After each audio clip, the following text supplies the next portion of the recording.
मुझो नालो डॉ.Ghulam Rasool है। मां रेजिडेंट आहियां इंटरनल मेडिसिन जो मेडिकल डिपार्टमेंट में।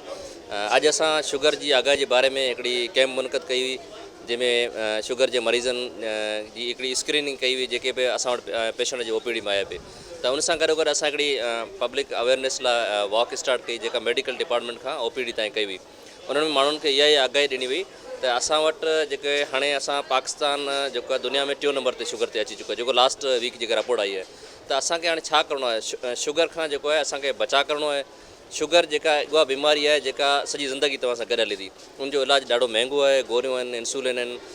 इहा उनखां पोइ तव्हांजी पेचीदगियूं हिन जूं नज़र हली वञे थी, गुर्दा ख़राबु थी था वञनि, तव्हांजा पेट कतराइणा पवनि था। त माण्हू सॼी ज़िंदगी जेको आहे उहो हिन बीमारी में लोड़े थो। त अचो असां हिन बीमारी खां कीअं बची सघूं था। त असां अॼु उहो ई पैगाम ॾींदासीं, हेल्दी पैगाम ॾींदासीं माण्हुनि खे त तव्हां सुठो खाओ, वॉक कयो, पंहिंजे वज़न ते कंट्रोल कयो, ऐं उन सां गॾोगॾु तव्हां पंहिंजी जेके स्क्रीनिंग करायो डायबिटीज़ जी।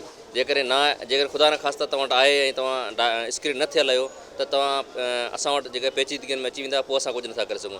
त मुंहिंजो अॼु इहो ई पैगाम आहे जेके शुगर जा मरीज़ आहिनि उन्हनि लाइ, त असां वटि लियाकत यूनिवर्सिटी हॉस्पिटल में जी OPD बिल्डिंग में स्टेट ऑफ आर्ट हिकिड़ी डायबिटिक क्लिनिक हले पई, जंहिंमें असांजा माहिर डॉक्टर आहिनि, जिते असांजे अखियुनि जो मुआइनो, तव्हांजे पेरनि जो मुआइनो, उन सां गॾोगॾु तव्हांखे मुफ़्त में दवाऊं, इंसुलिन ॾिनी वञे थी। ऐं तमामु शुक्रगुज़ार आहियां अॼु गेट्स फार्मास्यूटिकल जो, जेका इन्हनि एॾी वॾी हिकिड़ी कैंप मुनक़द कई, जेको असां सां कोऑपरेट कयो आवाम जी भलाई लाइ। वॾी महिरबानी।